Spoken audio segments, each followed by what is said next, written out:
Steve Santini is an internationally recognised escape artist, historian and collector of some truly extraordinary historical artefacts. He has performed some seriously extreme escapes, appeared on television and starred in shows where he travelled the world searching for unusual, fascinating and sometimes macabre pieces of history. Ripley's Believe It or Not even named Steve the world's most extreme escape artist. Steve's fascination with history began when he was a child and eventually developed into an incredible collection covering everything from ancient restraints and instruments of punishment to Titanic and other rare historical artefacts.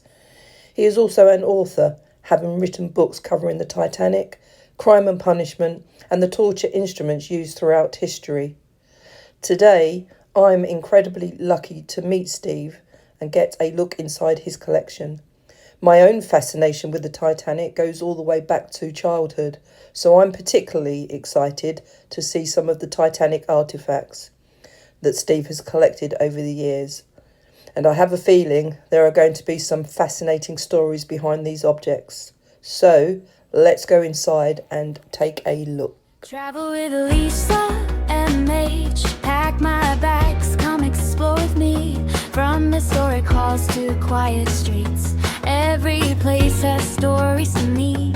Cemeteries, landmarks, memories, old stone paths and mysteries. I follow wonder wherever I am. Curiosity is my compass.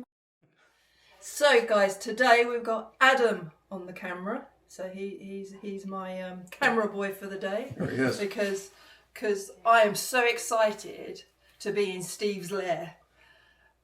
This is Steve, who I was just talking about outside. Steve, thank you. Oh, you're welcome. Thank you. I cannot thank you enough. I've got permanent goosebumps at the moment because being in your home, effectively. It's a museum here. It literally is, you know. Yeah, and you're going to sort of tell me about some of this stuff, aren't you? Yeah. And we're, Steve, everybody. Say hi to Steve. Hey, when I was a kid, I saw the classic British movie A Night to Remember, old black and white, about the Titanic sinking. And this is one of those classic stories to be careful what you wish for. You might get into it. I started reading everything I could on the ship, and then I started finding stuff, old 1912 postcards and things. And back then, nobody really cared about the Titanic. Yeah. And then my dad took me to see the Poseidon Adventure, and that really sunk the hook of big ships and nautical disasters, and I started acquiring these things. And in my job, I was lucky I got to travel all over the place, which helped me find these rare pieces. And now I'm in a position, we have a number of them rented out to museums around the world and traveling exhibitions. But we have all this down here. And when I say we, I mean my wife Vera, who puts up with me. This is like... But we're not just talking about Titanic. No. I think the reason we're starting with Titanic is because of your obsession with the Titanic. And I think I mentioned to you, I've been obsessed with the Titanic since I was about 9 or 10. Right. And Ava Hart, who was one of the survivors, came to our school to give us a talk. Remarkable. And from then Lucky on, you. yeah. So I kind of, everywhere I go, I look for Titanic survivor graves, and I go anything Titanic related. So this is a real thrill to me to be here with you. So yeah, it's everything, as you said, though. Like, it's not just Titanic pieces.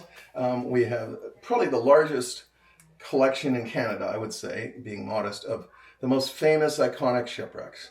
Like, we have Lusitania here, Empress of Ireland, other ships that we'll see as we go through. Awesome. And so we've got this little corner here. Yeah, we might this corner here. Start here, shall we? Sure. And there is some awesome stuff here already, I can see. So if you look down at the deck chair there, which you're looking at right now, that deck chair is not from Titanic. That's from the Empress of Ireland, and that's Canada's. Some people call it Canada's Titanic. It suffered a collision in the St. Lawrence River. It was a Canadian Pacific Railroad owned that ship, and she was a famous immigrant ship, brought a lot of immigrant families to Canada. And in 1914, she was struck by a coal-carrying ship, Norwegian coal carrier, and sank in 14 minutes in the St. Lawrence River. And more passengers died on that than on the wreck of the Titanic. My goodness. And what you're seeing there, this is one of the deck chairs that floated off the ship as she sank, and one of the life vests that was worn by one of the people that they recovered that had succumbed to the water, Wow. the cold water. They're very similar to the Titanic ones, aren't they? I'm guessing that period of time they might have all been very similar. You'd be surprised. Through my research, I found that almost every major shipping line back then had their preference for deck chairs. Really? Yeah, like White Star used a specific style and shape made by a couple of manufacturers, and the same for this line. On board the Empress of Ireland, there was at least 4 different styles of deck chair. Oh, wow. So yeah, and up on the wall there, you'll see behind there a number of framed artifacts from Titanic. After the ship sank, sadly, other ships making the transatlantic run, they were seeing bodies floating. Yeah. So White Star Line chartered a number of ships to go out from the Maritimes, Canadian Maritime provinces, to go to the wreck site and retrieve these floating bodies, bring them home for burial. And while the crews are out there, they're finding wreckwood. Pieces of, like Titanic split apart, as we know, when she sank. Yeah. Wood was strewn for miles across the sea. So that's a piece of carving. We don't know quite where. And that's the ship that recovered it. That's the Minia, the cable ship Minia. Yeah. The Minia was the second ship sent out of Halifax to search for bodies. Over there, what you're looking at right now, that's a tie strap from a life jacket and an officer's uniform button from the Commercial Cable Company. Wow. The Commercial Cable Company owned the first ship that went out, the McKay Bennett. And underneath that is a cork block from inside the life jacket. Yeah. And part of the canvas whip-stitched canvas from the side of one sleeve. Oh, my goodness. We have to see it this way. Like, it was a grim job these men were doing, taking these corpses out of the water. It must have traumatized some of them for life. You wonder, why would they take souvenirs? Well, back then, this was the greatest thing that had ever happened. Like, it was like man landing on the moon. Until World War I, there was never a news story as big as the Titanic. Yeah, absolutely. And when you think about it like that, I mean, it was bigger than even when James Cameron made his movie. I mean, the world was hanging on every word.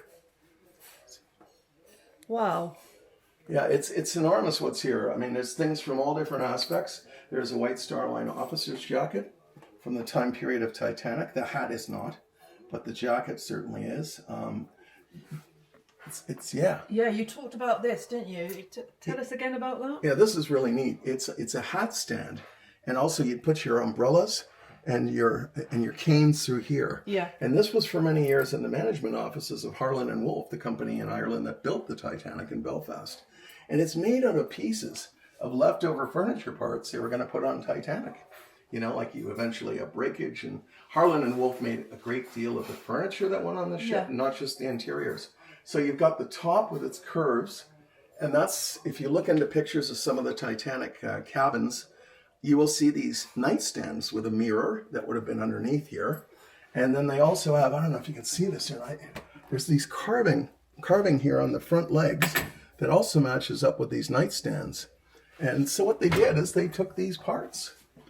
I mean, nowadays we might think, oh, that's kind of ghoulish to do that, but utilitarian people back then. There's this amazingly carved width. We're going to put it to use. Yeah. And is this? That's from the Minia. That life ring is from the second body recovery ship that was out of Halifax looking for people that have been found. There's a third class. No, that's a first class chamber pot from Titanic. Another nickname for those is thunder mugs. They used to call them on. I know, you can see why on the railroad. Yeah. Oh my goodness. Back there, you see a map of the period that's showing the tracking of where the ship would have gone. Yeah. And somebody's drawn in the little dots and so forth. Wow. Yeah, it's amazing. And what about this? Oh, yeah. This is another example of taking wreckwood. Like over here, you see wreckwood that's carved, which we looked at. Yeah. But other pieces that the guys on the cable ships were covering bodies, they made them into things. This has pieces of Titanic wood in it. It's a game board. It's a chessboard. And it's different types. You have your walnut, you have mahogany in there, you have some oak in there. Just things to do when you're at sea. That is awesome. Well, these ships that recovered the bodies, they were cable ships, so they repaired transatlantic submarine cables, how the telegraph messages would go from the UK to North America. So you have a number of seasons there where you're probably not doing much. So these guys are on board these ships and they're whittling things out of Titanic wood and making things. So that's not knowing at that point how big this was going to become. To them, it was a big thing because they'd taken the bodies and showed them care and brought them back to land. But I mean, this immortalized it for them. Yeah. It's like having a keepsake. Yeah. Rather grim one, though. Because you worked on the Titanic film, didn't you? Yes. Well, indirectly. We worked with the art department. A friend of mine, Ken Marshall, he was one of the visual historians for the movie. He got a hold of me and said, well, look, they're looking for measurements on a deck chair and measurements on a life jacket and pictures of the china. We had those things. Yeah. So we went ahead and did that and got them, the pictures and the measurements so they could make props for the movie. Yeah. Ironically, they went and changed everything we sent them as far as people are bigger now. Well, if you think about the deck chairs, they'd have to. Yeah. People are bigger, they're wider, longer. Yeah. But yeah, it was amazing to be involved. Yeah. I mean, because at the time, nobody had an idea that Titanic movies had been made. Nobody knew that it was going to be as big as it was till it came out. Yeah, that is.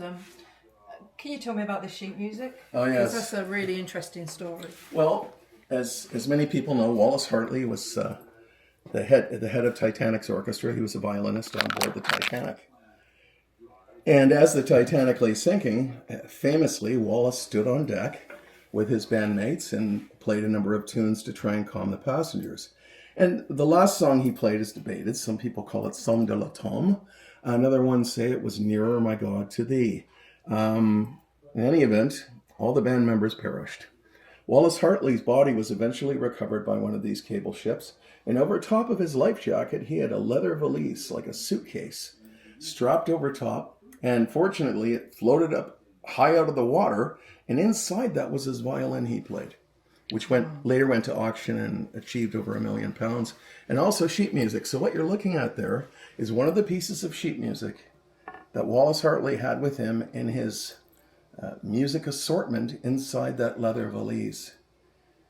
Amazing. Yeah. Lancashire lad. Yeah. Did a good job right to the end. Bless his heart. Absolutely. And there is Wallace. Yeah, there he is, Wallace Hartley. Light on there, but there you go, there he is. What an awesome story. Well, that's the thing about Titanic, isn't it? Like, if it went down in 5 minutes or, 14 minutes like the Empress of Ireland, we might not be talking about it. But Titanic took, 2 hours to go down, longer. You have all the time for these dramas to happen on the deck. All these different microcosms. Yeah. It's like 1 million society dramas going on. Yeah. And then you have people survive and go away and tell those. So those dig into our consciousness, and suddenly Titanic isn't just something that went blub and went under. Yeah. It's a human story, isn't it? And that's exactly, as I say, that's how I learned about the Titanic at 9-10 years old, is because of a survivor. Yeah. It's just absolutely amazing that the story lives on, and I hope it always will, to be fair. Yeah, well, the things that are here, they run the gamut. I mean, they're not just all from Titanic or from the people. This is related to Titanic in a very tragic way. All the things in this case belong to P.H. Nargiolet. He was known as Mr. Titanic. He had more dives on Titanic than anyone else. In every expedition that went to Titanic, they consulted him because he knew the wreck. He was a former French naval officer. He knew the wreck cold. He knew it better than anyone. Yeah. Knew the debris field. He was on board the Titan, which was the Ocean Gate experimental submersible. There's a model of it up here. When that submersible imploded at depth, it's tragic because he had so much left to do. Yeah. A number of people had warned him not to go on that. And anyone that now knows the story of the Titan knows that the guy that built it, Stockton Rush, literally it was not fit to do any of the things he was proposing for it. And he knew it too. Yeah. And tragic. It is tragic. It's really, really sad. So like Titanic, after all that time, claims a few more lives. So this is screen used, this doorknob, isn't it? Yeah, this is, believe it or not, this is a doorknob from Rose and Cal's cabin on the movie. And you can, when the movie was over, through a number of different avenues, we ended up getting a number of props that were from the movie. Awesome. That's one of them. And in here, we have a number of objects that are related to some of the original expeditions to Titanic, from when Bob Ballard was going down there and found the wreck in the 80s. A circuit board from one of the Woods Hole oceanographic research vessels that found Titanic. We've got later on rustical material off the ship. Wow. This is amazing. Look at that styrofoam cup. It's written the Alvin on the front, Atlantis 2. And that was, one of the first missions to Titanic that discovered it. They took down a bunch of these in a mesh bag. Yeah. And that's what 6,000 PSI does to a styrofoam cup. It just like crushes it. Yeah. It's nuts, isn't it? Yeah, it's amazing. Wow. So I'm Wow. everything here. This is my word, isn't it? Is wow. Well, you might be bored by the end. I hope not. No. You want to do these? Oh, yeah. Objects in the whole collection. Tell me about these, Steve. Well, there's a couple of items in there that are very tragic, and then there's one that speaks of a miraculous escape from Titanic. That certificate of discharge in the back there, that's what you get when you worked on a ship back in the day and you were done. It's a record of employment. That belonged to Frederick Wormald. He later went on to work on Titanic in 1912 and was not saved. That's his razor, straight razor, and the box that he kept it in. He bought that straight razor when he worked on the St. Louis. Wow. Tragic story. His family were bereft by his death. There was no money. A lot of these, just general crew members, when they perished on Titanic, that was it. And until these relief funds were set up to give the families money, they had no way to get by. So his wife somehow scraped together money, got the kids on board a liner, the St. Louis, where he used to work on, went over to New York, and then hopefully get to Halifax to see his grave. They get to New York, they're stopped at Ellis Island by immigration, who determines they don't have enough money to support themselves. So they send them back. Well, they don't have any money to get back either. So the passengers, bless them, on the St. Louis, have a whip around. They get enough money together to send the whole family back to Southampton. They get back. Their flat's been let out since they're gone. They have nowhere to live anymore now. And most of their furniture has been picked over. A few pieces were left with a neighbor, but they had nothing. So this is a tragedy compounded by tragedy by tragedy. Yeah, definitely. And hopefully this is the one that's got the good story attached. Yeah, but you want to do the watch first? Oh, look at that watch, yes. Yeah, that watch is profoundly poignant. That watch is stopped basically within minutes of the Titanic going under. It was recovered from one of the unknown bodies that was later buried at sea. Wow. And found its way into private hands. It's got the rust stains. The mechanism's completely frozen. If you look at the time, Titanic went through a number of time zones on her way to New York. Yeah. And you'd think, well, it sank at 2:20 in the morning. No, that's what we would say by our time zone here. Yeah. But that's exactly very, very close to the time Titanic went. You had to keep setting your watch ahead by increments as you went across the ocean, as you went from east to west. But this is a story of hope. There's a lot of hopelessness in this case, but that little liquor bottle, that's from a pub called The Grapes in Southampton. And I don't know what you'd call that. You wouldn't call it a Mickey or a pint, or I don't know what it is. Maybe it was bitters because it's a small little bottle. Yeah. But anyway, in 1912, there were two brothers by the last name of Slade that were drinking in the public house in The Grapes in Southampton. Prior to going down and they were both seamen, crew members, and they wanted to work on Titanic. Figured, well, we'll stay here and have a few drinks. And by the time they got down to the dock with quite a buzz on, the ship was pulled up its gangplanks and it was pulling away. The tugs were pushing it out. And they survived by getting soused in the grapes. So their mother used to tell the story that, what saved my sons was the fact that they were drinking in the grapes. Yeah. How awesome. That's a good news story. That's the letter. We got a letter from James Cameron's Lightstorm Productions, Lightstorm Entertainment. Awesome. Thanking us for help on the movie. And that's so awesome. You've got so much stuff here from the Titanic, haven't you? There's loads. Yeah. We're very fortunate. This is some incredible pieces. This is like the type of china they would have used as an hors d'oeuvre dish. Say you've got a 3-lobe piece. But you look at the china that you've got. That's an egg cup. That could also, I guess, double as a napkin, right? The creamers. And this china is hand painted. You've got stencils for the flag that they fire, but then they take it out and these guys hand paint these blue lines on it. Then they put it back and fire it again. Like first class back then was first class back then. Yeah. So this right here, this clock, this is from the management offices of Harland and Wolff. That was there during. You can see where I think it says something Belfast. I can't make out the. Your eyes are probably better than mine. Yeah, it does. It's Belfast at the bottom, isn't it? Yeah. Oh wow. This cigarette tin is a picture of the Olympic class ships. There was 3 ships: the Olympic, Titanic, and Britannic, and they would sell these in the cigar shops. I mean, not the cigar shop, on board the barber shop had all the trinkets, all the souvenirs. Oh, wow. You're getting a shave, and you Yeah. get that done. The second shelf down here is all stuff to do with her construction. You've got wood planes that were used on board. Look at them. This gentleman back here was a harbor policeman in Belfast.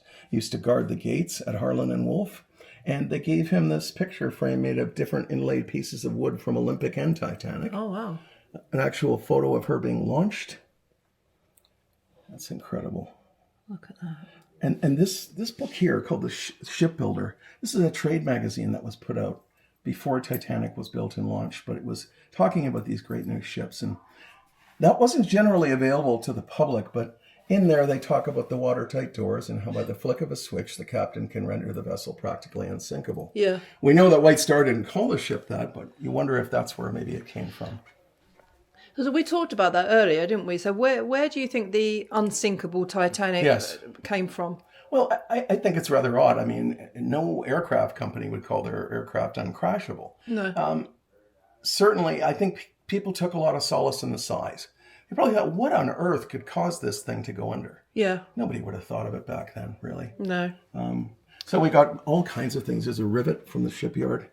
These are the size of some of the rivets that they're putting into her. Goodness. A vibration block from the building at Harland and Wolff where they tested her massive engines before they put them on board. Yeah. Workman's keys.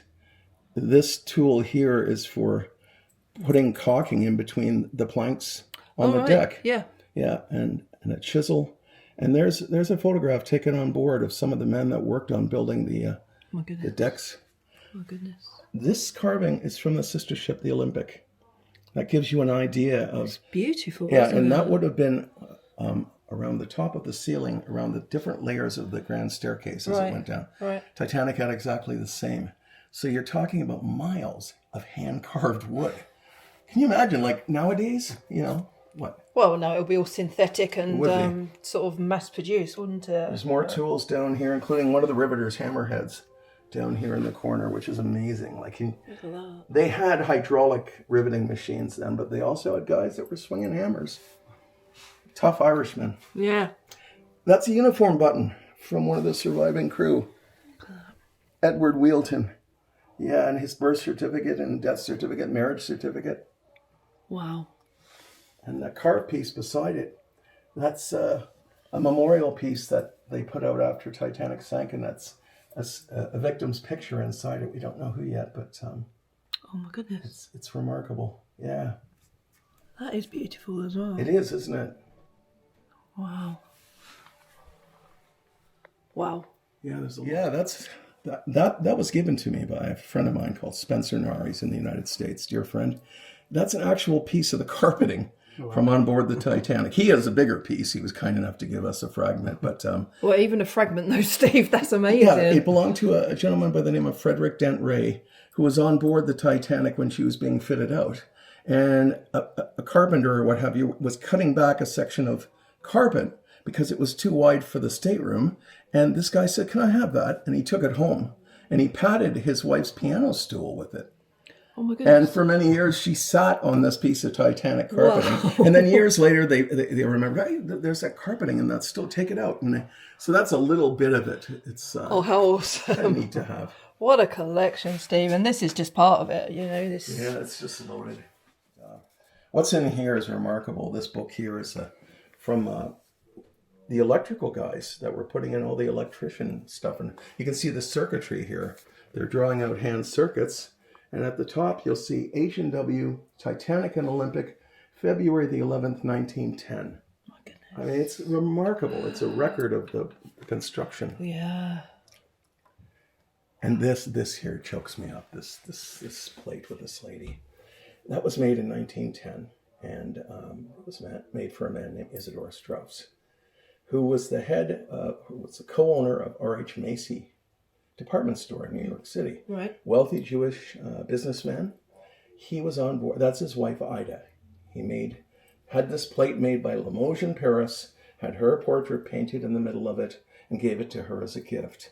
They were coming back to the States after being in Europe in 1912, and they took first class on board the Titanic. And as the ship was sinking, they went up on deck, and everybody knew that the ship was going down, and he was offered a place in a lifeboat and said, I won't go before the other men. And then his wife was offered a place in a lifeboat and said, put one foot in and then step back, and said, Isidore, we've been together for many years. Where you go, I go. And the last anybody saw of this couple, they were holding hands in deck chairs. And they both perished. My goodness. Yeah. Wow. That silver sugar shaker was made for Thomas Andrews, who was the designer on board the Titanic. That was a wedding gift to him and his wife. And it's got the Andrews family crest on the front there. Wow.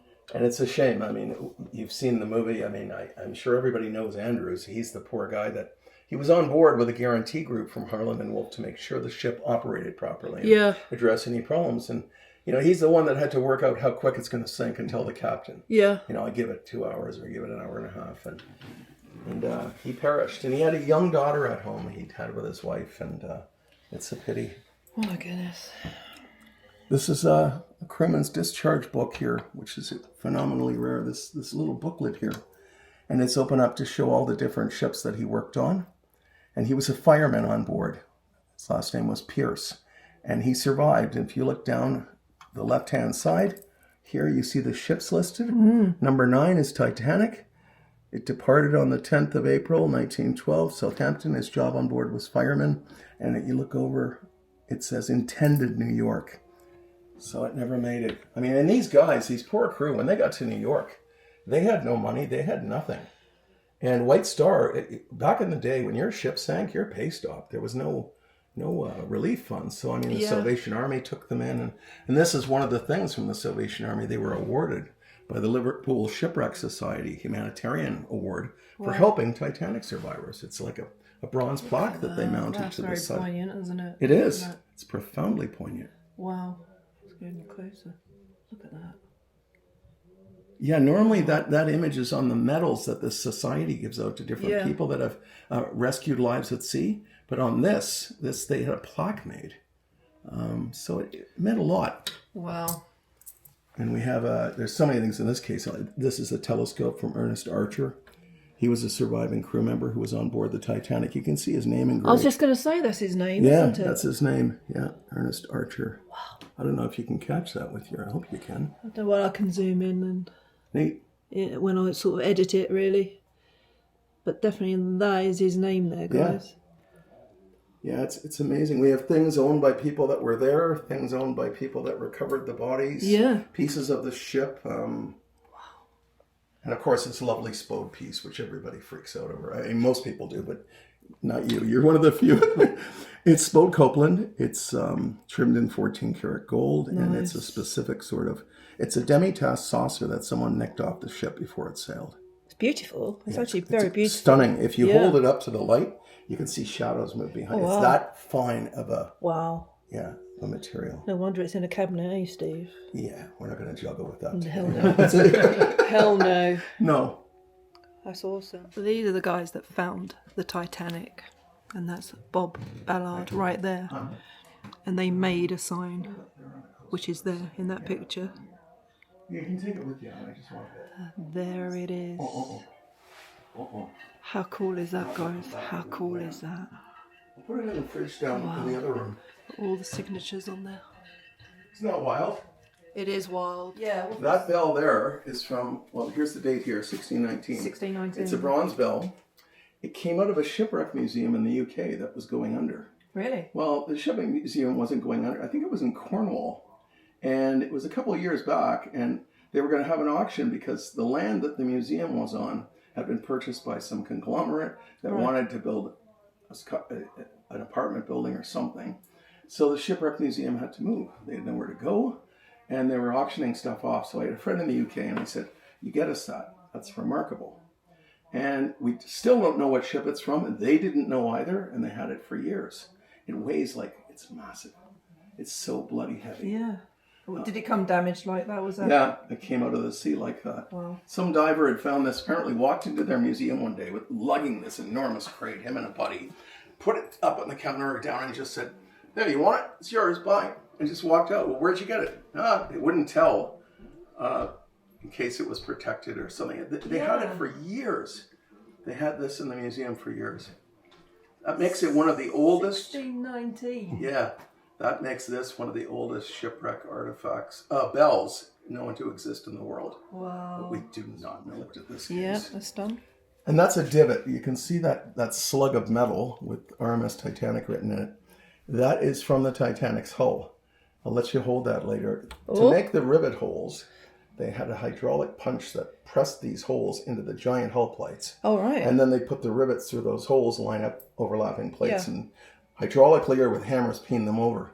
So that's a slug left over after they punched out one of these millions of holes. Wow. And after Titanic sank, a few guys that worked at the shipyard, Harlan Wolff, they loved the ship like a child. They'd worked on it for years. They took these home as souvenirs and engraved them with the ship's name. And that one's got shamrocks around the side, and a very Irish thing to do. But awesome. What's the bag? Is that from the Titanic or, no, the a relic? bags here is a representative piece, and there's a reason why. That's a mail bag from back in the period. Yeah. The reason it's here and posed with these things, these are two pieces of mail.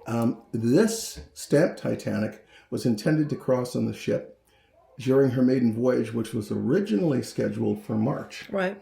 Olympic suffered damage, had to come in for repairs that pushed Titanic's date on. So all of Titanic's mail went to the bottom. So there's a handful of these known to exist, which were stamped for the ship, but crossed on another ship. Yeah. Because she was RMS, Royal Mail Ship. Yeah. So that she carried mail for the crown, I guess, eh? And below that is from Titanic's barber shop. Very rare. It's a woven in silk postcard. And the barber shop was the place in all these ships where you bought your souvenirs. You're getting a shave or getting a haircut. Yeah. And they were surrounded by ribbons and postcards and banners. And you would buy these things. Awesome. So that's why the mailbag's there, is because these pieces go hand in hand. Right. And that little toothpick holder up on top is from Titanic's barber shop. And it was taken off the ship before she sailed. Yeah. Oh, how awesome. Yeah. Otherwise, they wouldn't be here with us. Okay. This case here is poignant. It deals with the body recovery. Okay. From Titanic. And every wooden piece in this case, with the exception of this instrument here, which I'll explain, is Titanic wreckwood. Things they made more inlaid, like the chessboard you saw, there's an inlaid box. Yeah. This piece on top was recovered by somebody on the Minia, and you can see it still has the original carving, an egg and dart pattern. Yeah. But this, I wish I had better light in this one, but we don't yet. In the back there, you see a round circular frame. Yeah. That's cut from a piece of a pillar, which was a support pillar in the aft grand staircase where the ship broke apart. Oh my goodness. You've got a crib board made of wreckwood down there. A crucifix made of two types of wreckwood, mahogany and oak. Mm-hmm. And a mahogany box back there. That one in the back was made by a guy named Bertram King from Newfoundland, Port aux Basques. He was on board the Minia for the body recovery mission. He made a number of pieces out of Titanic wood. That's awesome. There's two bodies here. The way that they were presented in the Halifax Mayflower curling rink. They used that as a makeshift morgue for a number of the bodies that were unidentified that they brought back. They were hoping relatives could make it to Halifax, and they put them in the curling rink because the ice kept the temperature. I know, it's gruesome. Yeah. That's a picture of the Algerine leaving St. John's, Newfoundland Harbor. The Algerine was the final ship they sent out to search for bodies. She found only one. This gizmo is something for testing the veracity of the transatlantic cables. This came off the Mackay Bennett, which was the first body recovery ship. Worked for the commercial cable company. And these ships were cable ships, and they dealt with telegraph cables. So this was on board to help them repair cables. And there's a cable sliced in bits as well. Yeah. So that's what would transmit messages across the ocean. Wow. And it's sitting on a base of Titanic wreckwood, by the way. They took the wood, they did all kinds of jazz with it. There's the only known discharge book from any of the body recovery ships. It belonged to a gentleman named Samuel Smith, who was worked on board the Minia, the second body recovery ship. And he was on board the mission that took the bodies out. And you can see the stamping here, 9/6/1912. And they were out for a number of months, and then that would have ended December 7th, 1912. Wow. And this is the McKay Bennett down here, the first body recovery ship in Halifax Harbor. So this case is all about all things that they found or kept or made from woodwork from the ship. Absolutely amazing. Oh, it is. That hinge is off a deck chair that one of them picked up. It's the hinge for the footrest off a deck chair, Titanic deck chair. They just wild, eh? Yeah. Things that they took out of the water. I mean, you work on these ships, and if you think about it, it's not that grisly because you work on these cable ships and you're doing labor and it's a miserable job and you're making pennies. Yeah. Oh, look, nice piece of mahogany, nice piece of oak goes floating by. You're going to take that and make something out of it. But thank God they did. Yeah. We wouldn't have any of this. Yeah. And then this case is the last Titanic case. And then if you want, we can go down there or what have you. In this case are all artifacts to do with the Carpathia, which was the rescue ship. Yes. And that's the model of her there, made by a friend of ours in Germany. Look at that. This is an original photograph taken from her deck by one of the passengers showing a Titanic lifeboat rowing towards them that morning as the sun rose. With relief, I bet. Oh, yeah. Goodness. This is a survivor on Carpathia, a photo of him wearing his life jacket. There's remarkable things here. The jewelry in this case was all owned by a lady named Mabel Fenwick. And she was with her husband, new husband. They were on their honeymoon. They were taking the Carpathia from New York to the Mediterranean to go cruising. Yeah. For their honeymoon. Well, in the middle of the night, Captain Rostron shut off all the heat to the cabins so he could put more steam on his boilers to get to the sinking Titanic. None of the passengers knew what was going on. And, they're running out in the hall. My God, it's cold. It's cold. My cabin's cold. What's going on? Go back to your cabin. No problem. The ship's shaking itself apart. It's going so fast. They got the distress call. They're trying to get there. They didn't. But in the morning, she was one of the people that took photographs, Mabel Fenwick. And all the pieces of jewelry in this case she had with her on her honeymoon on board the Carpathia when they rescued Titanic. That is the discharge book of a gentleman that owned this flag. This is off the side of a Titanic lifeboat. You see they had the White Star flags there. Oh, yeah. And when they pulled the lifeboats, Carpathia rescued not just the people, but pulled the lifeboats aboard to give them back to White Star when they got to New York. Souvenir hunters took these off the side, and they took the Liverpool plaques and the SS Titanic plaques. And that was owned originally by a guy in the Carpathia, who later on traded it to this guy who worked for Cunard as well.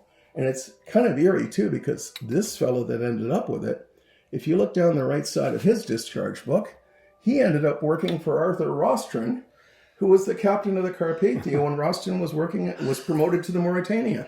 So it's just interesting how things move. Wow, yeah, absolutely. Oh, fantastic. Yeah. This is one of the medals that they gave to the crew of the Carpathia. Molly Brown, the unsinkable Molly Brown. Yeah. She got some other passengers they had to whip around, and when they got to New York, they contracted Dejas and Kloss, this metal making company, to make medals for the crew. On the front, it's got a picture of the Carpathia weaving through icebergs.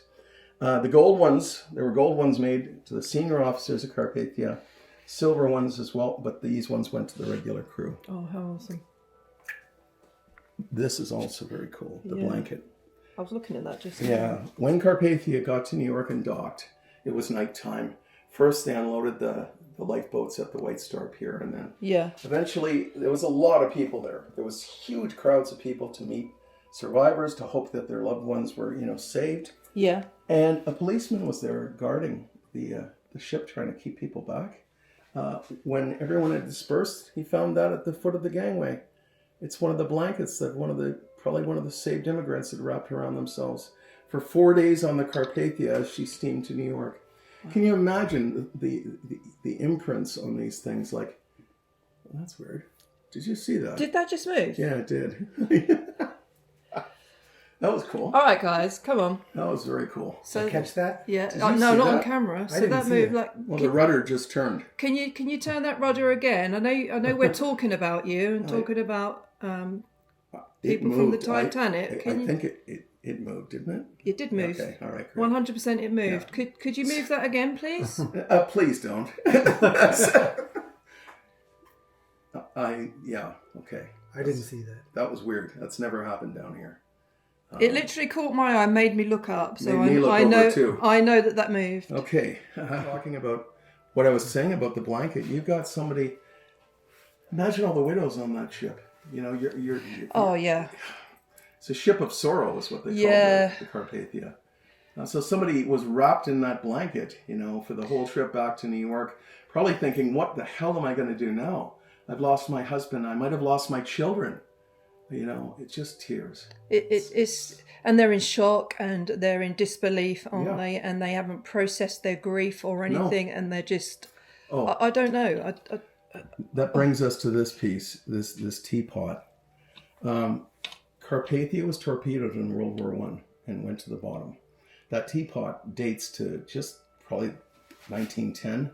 That was salvaged from the wreck of the Carpathia by P.H. Nargiolais, who later went on to be on the Titan, and he was killed in that disaster. Oh, my goodness. But this teapot, to me, says more than anything in this case.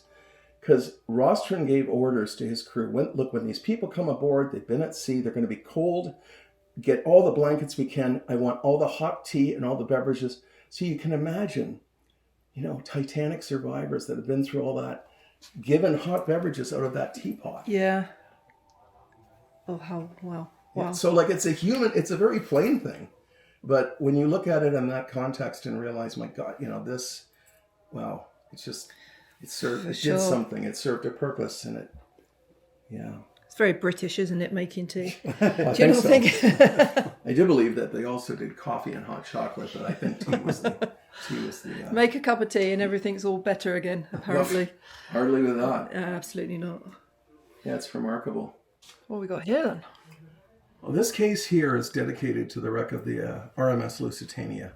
Now, White Star Line owned Olympic and Titanic, but Lusitania was constructed under orders and owned by the Cunard Steamship Company Limited. Right. So Cunard and White Star were like head-to-head rivals. Yeah. So Lusitania was built some years before Olympic and Titanic, and she and her sister ship, the Mauretania, were the biggest ships at the time on the ocean, and they were the fastest.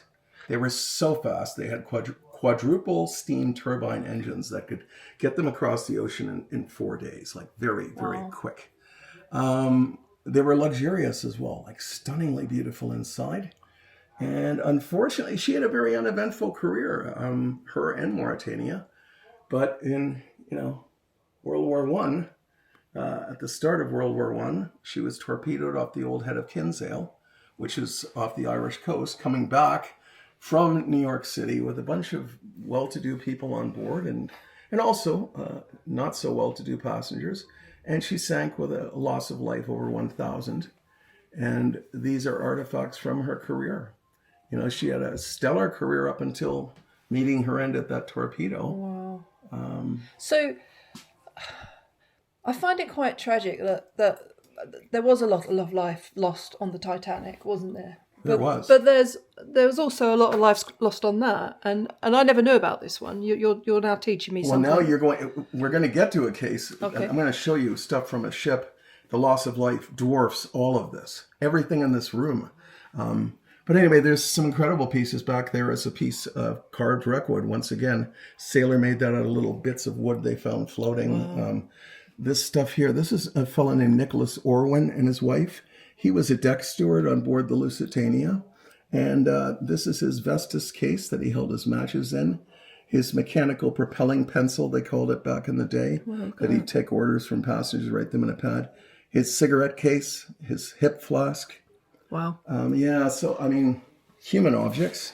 Yeah, for sure. But the most human one for me is this here. This, I don't know if you can see it. There's a certificate down there.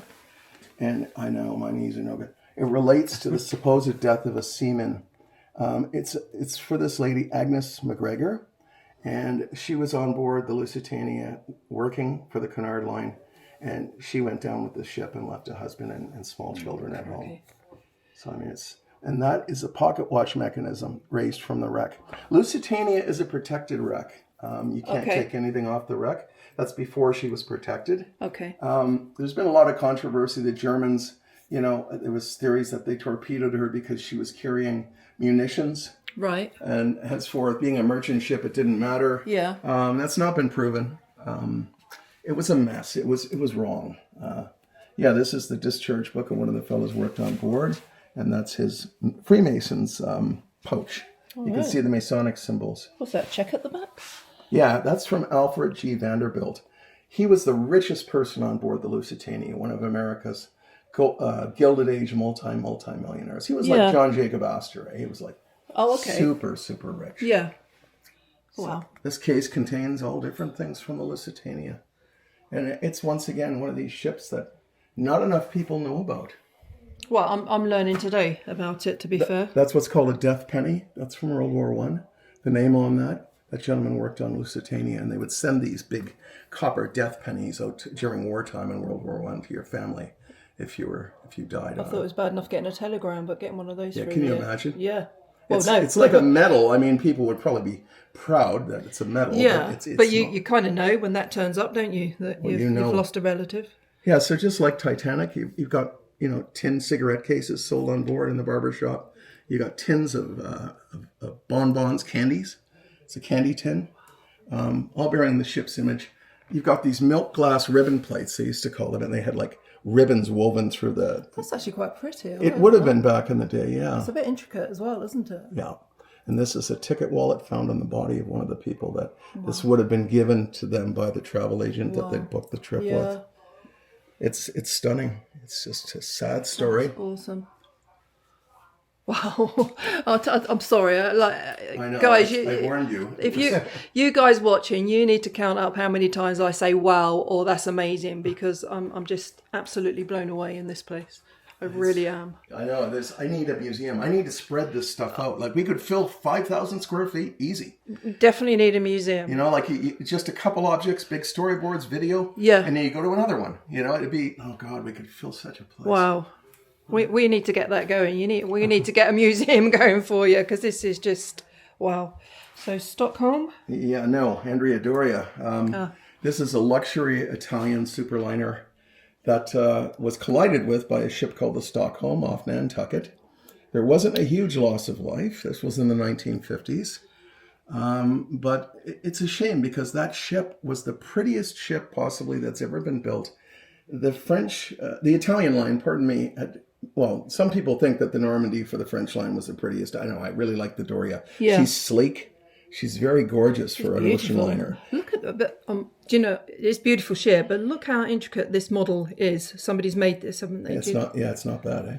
It's pretty good. Yeah. And inside, the Italians went to great pains to decorate it with the finest artworks that they could find. I mean, this ship was a floating art gallery. Wow. Modernist art gallery. So these things are raised from the wreck of the Doria. The Doria is an interesting wreck. She's in quite a bit of deep water, and guys have been scuba diving to her for a long time. And there's been a lot of deaths on the Andrea Doria wreck of divers. Really? I think over 14 men have died going down there, maybe much more. Wow. And there's people that, I'll give you the lore of the sea, but that talk about the wreck being cursed and the wreck being haunted. And there's one of the officers' caps and different types of china they had on board they raised up. That's awesome. This key, though, is kind of interesting. It's from another... I need more room, so I've been forced to put two famous wrecks together. That's from a ship called the Morro Castle. And if you look down below, you see a life jacket from the Morro Castle. Yeah. As well as two cabin keys that are to the left, all burnt up. The Morro Castle is a great story. This was a ship in 1934... The Ward Line, which was in one of these steamship lines, used to run this ship down to Cuba from New York. And back then, Americans could go on it, and once you're outside of American water, if there was any sort of prohibition or whatever, you could drink on it, you could do whatever you wanted. There was a party ship, basically. Well, a couple days out at sea on this particular trip, and the captain dies under mysterious circumstances. He's found dead in his cabin. He's just dead. Nobody knows why. Yeah. Then shortly after that, the radio man on board the ship discovers a fire while the ship is in the middle of a storm. So the ship encounters rough weather, and then shortly after that, the radio man goes, "Oh my God, there's a fire in this closet over here." Well, the fire swept through that ship like unbelievably. And people were jumping into the rough water and burning, and it was atrocious. So This was taken from the body of one of the passengers that was found floating by one of the newsreel boats that went out to film the Morro Castle on fire at sea. and she jumped and probably broke her neck because those big cork blocks would smack you in the neck when you hit the water from height. Crikey. Yeah, so that ship's really wild. So eventually she had drifted ashore at Ashbury Park, New Jersey, just right up on the beach side there, this giant smoking hulk of a liner.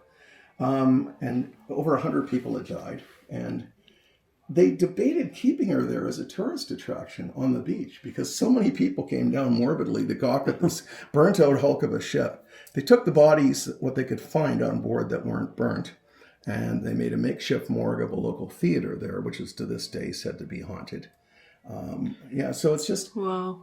But the radio man that reported the disaster, many years later, he was arrested for attempted murder when he sent somebody an incendiary bomb through the mail. And it's now been theorized that this guy was a sociopath that started the fire so he could find the fire and then say, I'm a hero, look at me. Oh my goodness, yes. Absolutely. So it's a really wild story. Yeah. That is wild. Yeah. True story, though. All of it. The top from here over is from a ship called the Vestris in 1928. The Vestris sank off the coast of Virginia in the United States. Yeah. And this is another, if you look at that picture there, can you look at that one on the side? Some guy snapped the picture as the ship's sinking. You can see they're all leaned over on the deck, like actually in real time. Shit, we're sinking. I'm going to take a picture. And then he wrapped up his camera in and put it in his pocket, put the film in his pocket, and it didn't get wet. So we have a 1928 sinking happening in real. The crew, the officers and many of the senior crew members took off in the lifeboats. Did not come back to help the people in the water. Wow. You'll see that picture back there in this French magazine of a black man, a black crewman, African-American crewman coming to a lifeboat with a woman clinging to his neck. Well, after the crew were rescued, a number of people went down. Not a single woman or child survived from that shipwreck. All the children were killed. And in the end, the crew was saying that the black people were stealing life jackets off of babies. They were beating back people with oars so they couldn't get in the lifeboats. Meanwhile, that was BS. It was the black crew members that were saving people, that swam back through shark-infested water over and over and over, bringing people to the lifeboats from the ship. Wild, eh? Sickening that people make those stories up. Even huge. Now, eh? Even now. Yeah, look at it now. It's My goodness. not gone away. So that's why that ship appealed to me. Yeah. Her disaster, because it's an example of we still haven't learned anything, have we? No. Nope. This up here, you may know this ship. This is from the Costa Concordia. Oh, yeah. Greece? Greece? One of the islands. Yeah. She tore her side open. The captain was trying to impress his mistress on the bridge at night. Is he still in prison? Yes, he is. Good. And he brought it in too close to all the things down here are from the Concordia. That medal there was given out to dignitaries at her launch. This rusted ornament is a Christmas tree ornament that came out of her gift shop when she was salvaged, when they, started cutting her up. There's one of the cabin things that was on the cabin door, and look at all the rust that's on it. And the braille underneath. A number of people died on that. It's not as bad as it could have been, but this was stupid to do what he did. And it's nighttime and he's coming in really close to the rocks and trying to show off and blare the horn. And there's no rhyme or reason other than his ego, I think. Now this bothers some people, this ship, because you'll see swastikas in there and it's like, oh no, Nazis. Well, it's history, right? And you are now looking at objects from the deadliest shipwreck on the planet that's ever happened before and likely will ever happen again. Over 10,000 people died on the Wilhelm Gustloff, that ship. Wow. She was evacuating, wounded from the Eastern Front when the Russians advancing, and in the Baltic Sea was torpedoed by a Russian submarine at night, and a number of people went down with the ship. This is the ID tag from one of the women that was a nurse that was on board that ship. And she carried it in this pouch here around her neck, which she'd sown seeds into on the top. So no matter where she was going to end up, she thought she could plant a garden and maybe grow herself some food. Look at that. It's still in there. Isn't that wild, eh? Oh. But there's a cap badge from in the back. It's called the Wilhelm Gustloff. And it was the deadliest shipwreck of all time. The deadliest. That's nuts. And down here we have a number of objects from a ship called the Eastland. Chicago. Yeah. You know about this one? Yeah, I've visited some graves and I've been to the location. Yeah. Well, there's a little child's shoes. Yeah. This ship was going on a picnic vacation. There was a bunch of people from an electrical company that had chartered this, and they were going to go to an island. And they all piled onto the ship, and they were waving goodbye to their relatives on the dock. It was top heavy. It rolled over. Gone. Over 1,000 dead. There was a big controversy because she'd already been upgraded a couple of times, hadn't she, to withstand so many passengers. But to have the child's shoes, I mean, that's really. And there you see a poignant picture. Sorry, it's not very light in here. No, you're good. You can see her capsized, and all the people taking the bodies out. Yeah. That building behind her there, that's where Oprah Winfrey's Harpo Studios was when she started her own TV network. Because that building's still there. It is. I mean, it doesn't look like that now, but it's still there. So that was really poignant. So the pocket watch came off of there, and this matchbook cover with the guy's name on it who was on the ship. Wow. Yeah. Oh, goodness. So these things are wrecks that people don't know that much of. Here is Britain's deadliest shipwreck of all time. Over 6,000 people perished on the RMS Lancastria in World War II. She was evacuating people from the French coast. The Nazis were getting closer and closer. And while she had all these people on board and was preparing to depart, the Luftwaffe swept in with the Stuka dive bombers. And they bombed the heck out of her, and she rolled over and sank. And the tragic thing about this is over 6,000 have died, but we'll never know exactly how many. It happened relatively early in the war, and because of that, Churchill did not release information of it happening at all. So relatives, until years after the Second World War, didn't even know what had happened to their son, their father, their brother. They were killed on the Lancaster. He thought it would damage morale. If we let this news story out, it's going to be depressing, and that's it. So they crushed it. Because it wasn't depressing enough, was it? Having all the sort of sons and husbands and fathers and uncles sent off to war. Well, no, that was bad enough. I mean, it was already depressing, wasn't it? It was. But that's worse. I don't know what's worse, not knowing or knowing. Well, I don't know. Maybe not knowing, because you go all those years and you don't know what happened. But you'd want to know after, wouldn't you? When the war's over, you'd be expecting them to come back. It took a long time, but it did come out eventually. All this stuff at the bottom here is fascinating. This is wreckwood, all things that have been made out of wreckwood by different sailors and so forth. Awesome. But there's a couple of haunted pieces in here that have a haunted legacy. You'll see two candlesticks in the back here that are holding up a little model boat. Yeah. All of that is made out of wreckwood from the HMS Eurydice. Right. And that capsized, that was a naval training ship capsized off the Isle of Wight. Ever since that ship has gone down in the late 1800s, people swear that they see that ship under full sail. There was a British submarine commander in the 1960s who crash dived his sub to avoid a collision with a ship he saw on his periscope heading straight for them. My goodness. a square rigged ship like that. And the merman. This is now I'm going to tell you the story of this. Fascinating. Yeah, he's got hooves on the front of his arms. He would have had a fluke on the back of his tail, but it's been broken off with time. He dates to the late 1700s, we think. We were told he came off a Portuguese fishing vessel, which had caught fire at the dock, and they lashed him to the front of it, not the bow like a mermaid, but to the front of the deck to bring the ship good luck. Huh. Well, the first ship he was put on sank, and he floated free and was found. He was put on another ship, which had a collision with the ship and sank, and it floated free again. And then somebody put it on their Portuguese fishing vessel, which caught fire dockside, and you can see the burn on the side of his face. He's got quite a face. He's got a curled up mustache, like a Turkish mustache, and so he's one of these creepy. So how much bad luck does one thing have to cause before they deem it to be not good luck? I don't know. And sailors are very, very superstitious. Yeah. And they always were back in the day. But the fact that why would you even want that ugly thing on your boat to begin with? Never mind any claims of the paranormal. No. But anyway, it's amazing what they made. They carved little wreckwood Bibles out of wreckwood, and there's a sailor's shoe. This would be from a cabin boy. That was found on the beach, unearthed at Cape Hatteras, United States. So that would have been from the 1600s.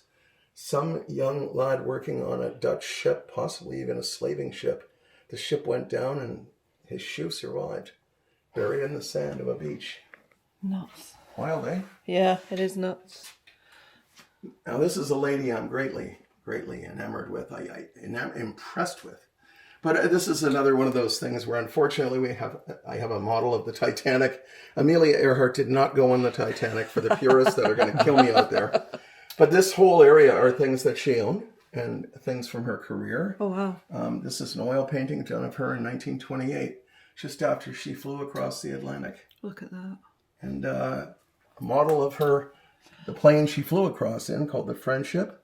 And in this case here, there's everything from a baby shoe that she autographed at an air show to a card she was given by the chief of police to help her get through the crowds. Just things from her, things that were on her planes, things autographed by her. It's incredible. And one of the same types of radios she had on her last voyage, which she never quite mastered. And that's in there to give us a poignant look at, not everything was perfect, but she's a remarkable individual. I mean, she had such bravery.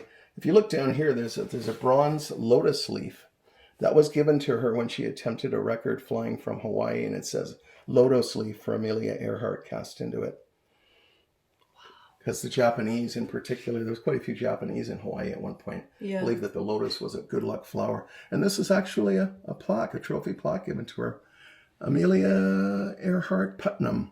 Her husband's name was G.P. Putnam, and talks about some of her record solo flights at the bottom. My goodness, it's beautiful. Yeah, to have things from her here is amazing. Yeah. I mean, it's...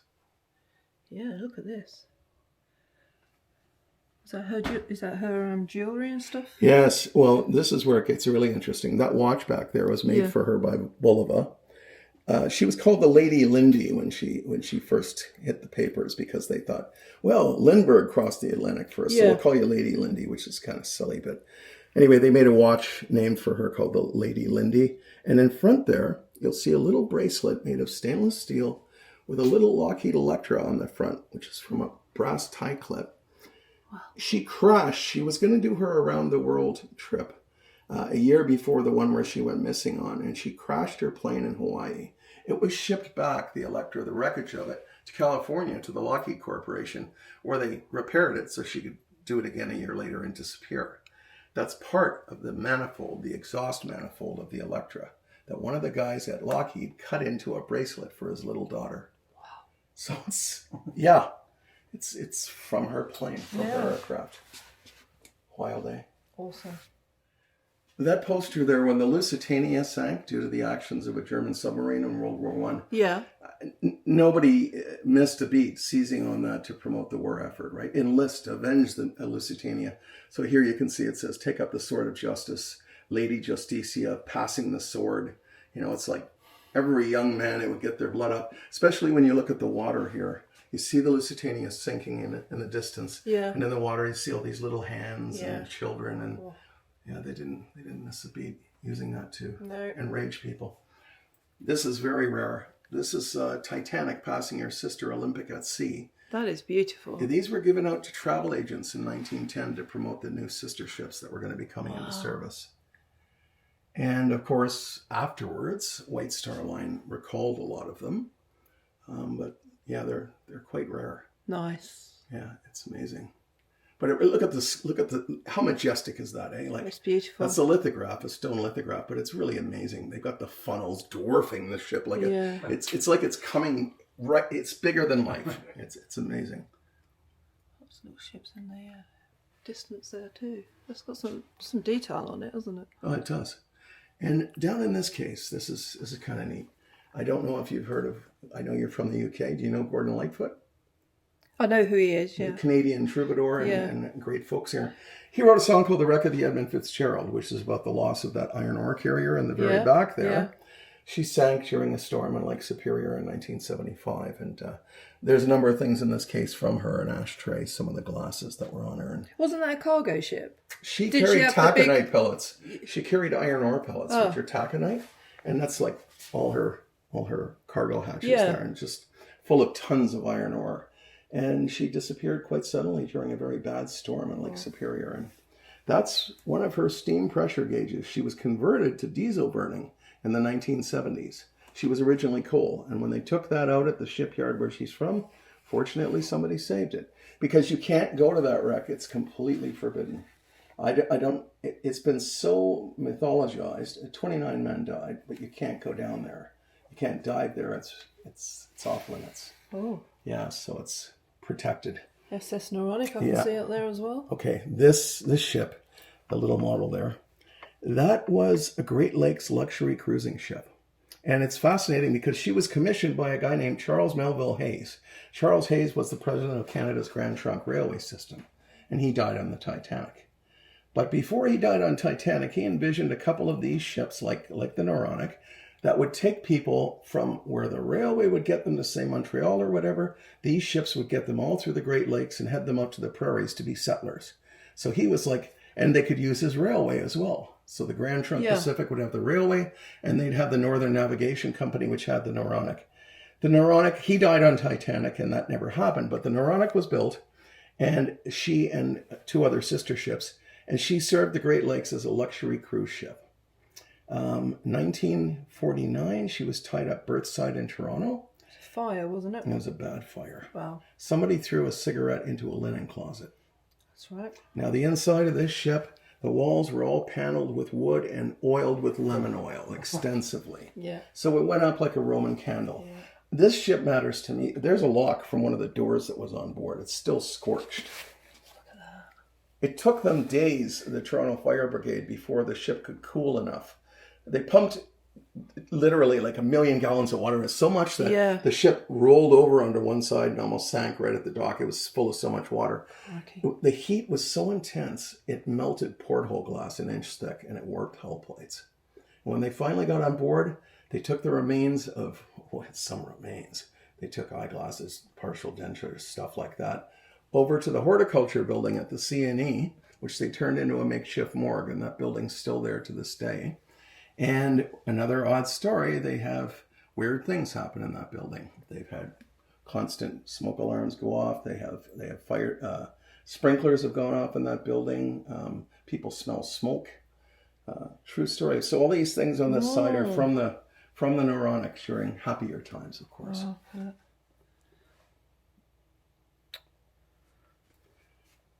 You're looking at right now. The cabinet you're looking at happens to contain a number of the types of china that were on board the Titanic. You've got first class here on the left, and then the blue flow pattern in the back is Minton's. That's second class. And of course, the plain White Star flag in the red, that would be for your third class passengers. But gorgeous stuff. I mean, even third class looked decent. I mean, there were a lot of people that said that going third class on Titanic was as good as they'd imagine going second or first, even on another ship. Like a number of the immigrants felt that way. Here's a very cool thing. I hope James Cameron watches this. He'll get a kick out of it. There is a form for the account of wages of a sailor, who was on board the Olympics maiden voyage, who was, you see the signature at the bottom, E.J. Smith. Yeah. That was Captain Smith. Had to stamp that personally to that guy to get his wages. But if you look at the name of the sailor, J. Cameron, I thought that was kind of funny. Look at that. That is as well. Isn't that wild, eh? Oh, look at that.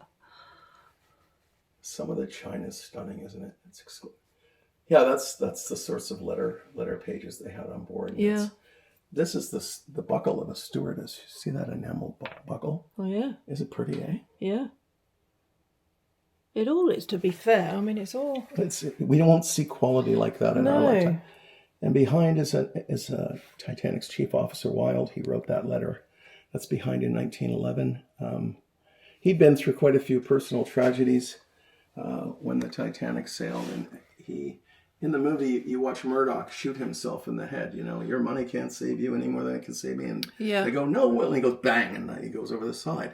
Murdoch's family were really pissed off about that, as they should have been, because there's been no proof which officer killed themselves. Okay. Although a number of eyewitnesses said there was gunplay on the decks of Titanic. I would think if it's anybody, it's going to be Henry Tingle Wilde, this fellow that wrote this letter. Yeah.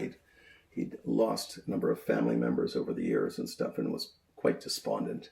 And then to go on a ship as her chief officer, and suddenly the thing's sinking. He must have just thought, oh, come on. Yeah, I've not had enough. Yeah, I've had enough. What's the cutlery? Is that from? It's White Star Line, first class. It's what they used on board Titanic. And this is look, they even had silver-plated menu holders for people's tables. I mean, and look at the cut crystal. You've got the White Star flag etched into just it. now. That's beautiful. You can, can you see? Yeah, there we go. I can pick that up on the camera.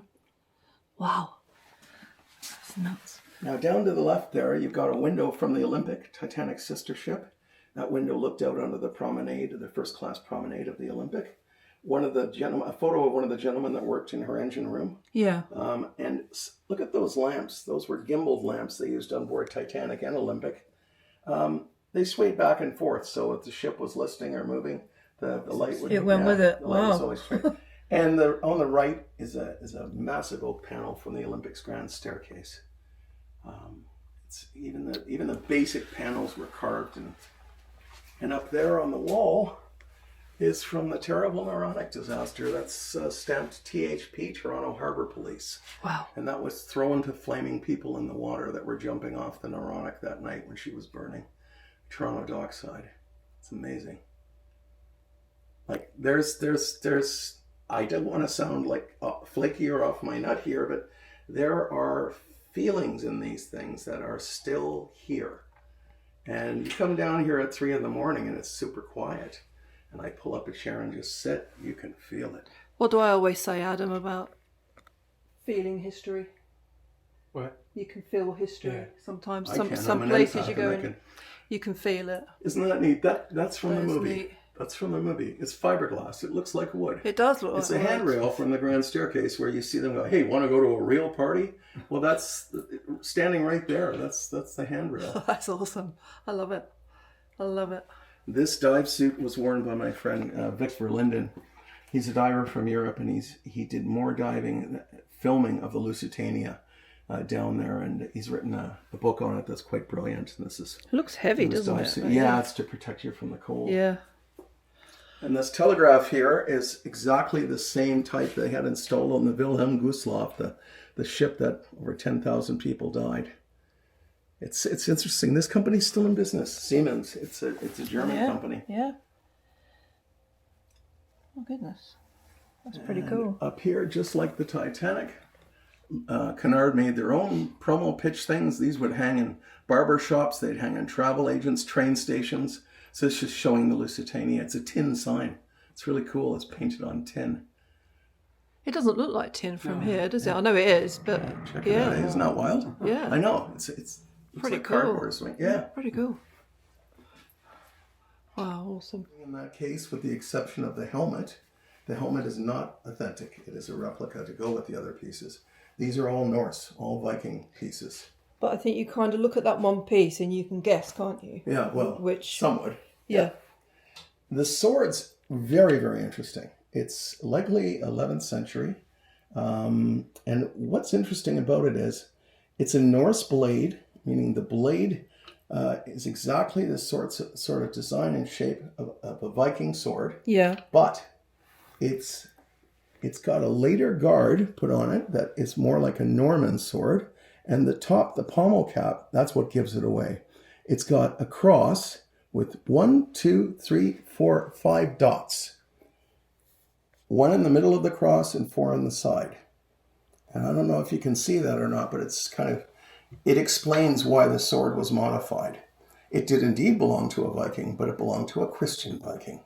Oh, okay. The 5 punch holes would be the 5 wounds of Christ. Crucifixion on each hand, the two soles of the feet, and the spear in the side. So that's how they portrayed that. And these other pieces here, they're the pommel caps, the end cap off daggers, Viking. I say Norse, but I mean they weren't Norse. But Viking is actually a word that in Norse it was pronounced Vikinger, which means pirate, basically, one who raids. All these things are from up at the top. You have a flint striker at the top there. That's that flat piece with the arms. That's for striking a flint to start a fire. And below it is the oldest shipwreck piece we have. It's a 1,000-year-old rivet from a Viking ship.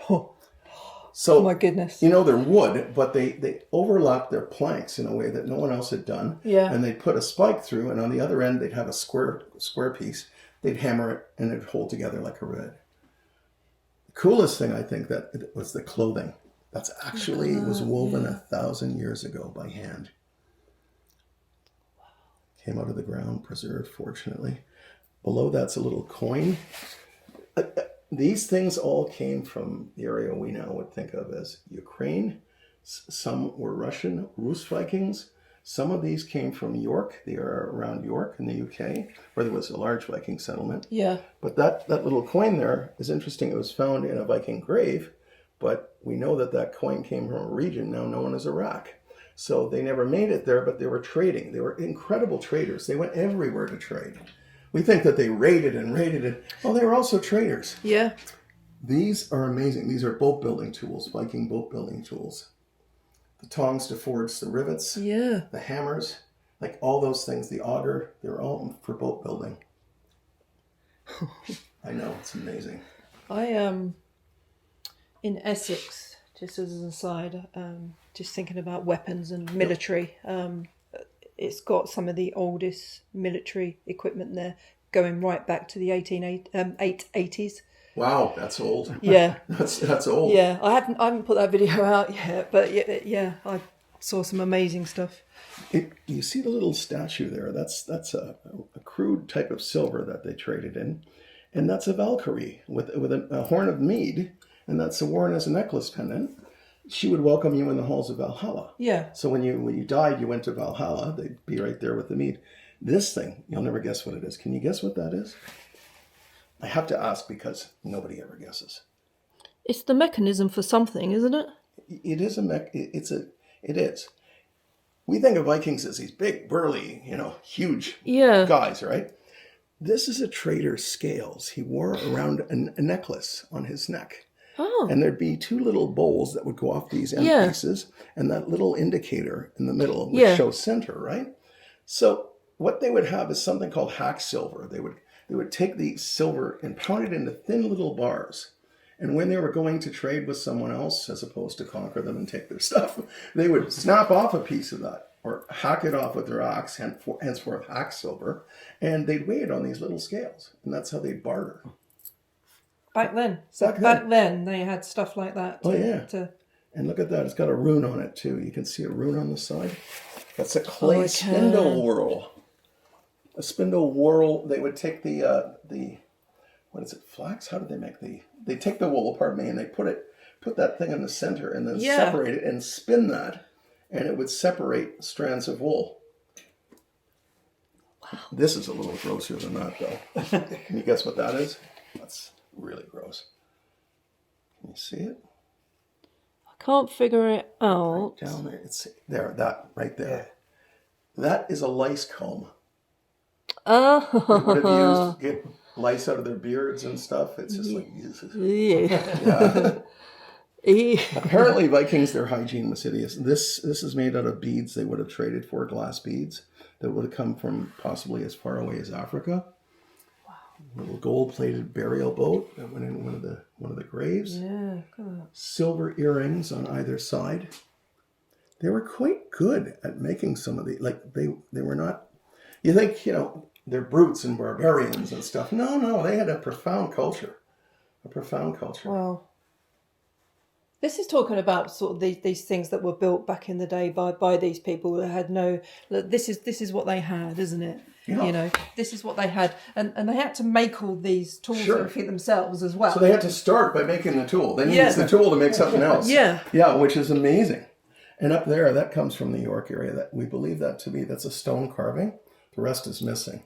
That would have been the tail end of a Viking longboat. So somebody's carved that, possibly to remember when the Northmen came and started to raid the monasteries and so forth. And here we have an incredible necklace pendant. That's two-headed, that's Vanir, which is a wolf, a mythological wolf. They believe at the end times, Ragnarok, when their world comes to an end, there's this huge demonic wolf that will be unleashed on civilization. And that's what that is. And there's a battle axe beside that. Look at that. That's incredible. Wow. A beautiful silver brooch. Can you see it? I it's can see, very yeah. detailed. Let's see if I can go. They may have traded for that, or Look they may at have that, made guys. it. It's hard to tell. Well, they went everywhere, didn't they? So They I mean, did go that could have everywhere. been. And then the people that they met had also gone everywhere, right? Yeah. So that's how you end up with an Iraqi coin in a Norse grave. Yeah. How does that happen? Well, that's how it happens.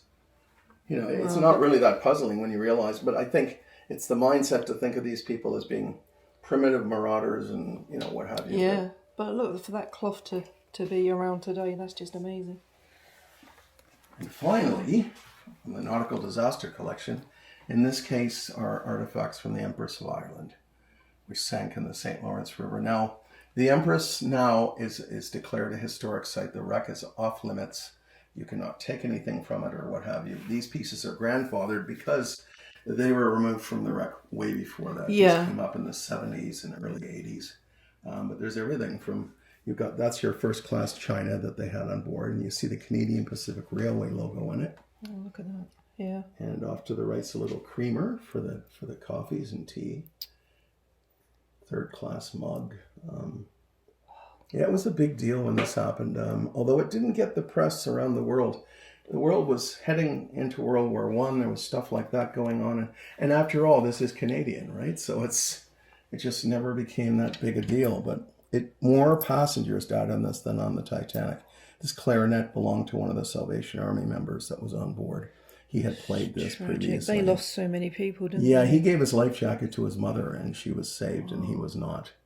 There's a hat band bought on board, one of the officers' caps, cap badges, set of binoculars from the ship. Look at that, guys. Child's eyeglasses, which fortunately did not go down on the ship. They were on a previous voyage, thank goodness. But it's amazing. These other pieces had. And you can see that massive dead eye behind you. A porthole, a dead eye will not open, right? It's not hinged like a porthole. Yeah. But that would have been on the ship. And you can almost, if you think about the horror of that night, that ship, God, it rolled over in 14 minutes and sank. So it's hit by the Norwegian coal carrier, the Storstad, and it knocks out all the hydro, by the way, on board the ship. So it's your first night at sea. You board the ship in Montreal and you're heading out of the St. Lawrence River. You're hoping to get to the UK, and you're struck. All the power goes out. You're not even used to where the ship, used to the vessel at all, and people were trapped. Like, you can imagine somebody behind that porthole glass that can't get out, and just, it must have happened all over that ship. Yeah, absolutely. It certainly happened to the couple that we were talking about earlier, the actors. Yeah. Very famous people, and they stayed together and perished. I still can't remember their name. I'll have to... Yeah, it's in my book. My latest book I just wrote. I'll have to pull that out. But yeah. When I see it, I'll go, of course, I should have known that. Oh, this is awesome. Yeah, great. Awesome. What an amazing room. And back here, one final thing is that there's a piece of a door raised from the wreck of the Empress of Ireland. You can see the door handle still in place, and as is the lock set hanging out the left side of it there. Yeah. Some of the wood, it's had conservation done to it. Wow, look at that. And that's from Jim's movie down there. That's a... Oh, is it? Yeah, Wow. later on, that's a... Just get you framed up right for that. There we go. Can you see that? Yeah, isn't that amazing? But these things, I think that they need to be preserved. Because, for sure. And down here is one of the boilers. That's in Jim's movie. That's one of the prop doors they made where the guys are shoveling coal in the engine room. Yeah, so I'll get that's really cool that you've got some of this stuff. I absolutely love it. Some movie stuff? Yeah, as well as I resisted it for the longest time because it is a movie. It's not history, but eventually. And of course, this is a resin cast of a megalodon jaw, which is the giant prehistoric shark. This is a juvenile, just a little one. That's huge. That's a juvenile, isn't it? No, seriously. Wow. The big ones, they've had rows of men standing up inside the jaws. They become, over 60 feet long, some of them. So it's a hodgepodge of things, but they're all connected to very serious events that happen, and I treat them with reverence. We want to tell the stories properly, share them with people, Oh, amazing. And this is a Japanese helmet from the 1940s, so this would have been something somebody would have been bolted into going down trying to fix their warships or what have you. And how on earth? I mean, I guess they needed to be pulled down into the water. I think it's horrendously claustrophobic. I could feel my chest sort of going.